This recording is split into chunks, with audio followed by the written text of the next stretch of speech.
Well, if you listen to some of my forecasts, one thing I always tell you is the track of the low is where you get the most active weather, because that's the greatest dynamics. Around a low, it's counterclockwise circulation up into the atmosphere. That vertical velocity is what makes the big thunderstorms. And of course, the heavy air coming down into warm, moist air also has a great amount of lift. So you're getting a lot of tornadic activity, and this is our storm moving out. The cold air, modified Arctic air, is surging down towards us, and we'll experience that tonight.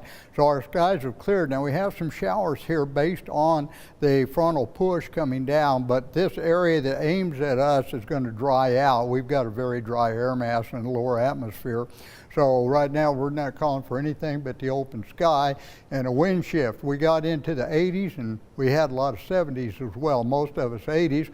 Right now we're 70s and 80s, and we're looking at winds that have been quite strong. Now the lows tonight, I've got us down to about 39, 40, and it's going to be upper 30s, low 40s, warmer to the southeast.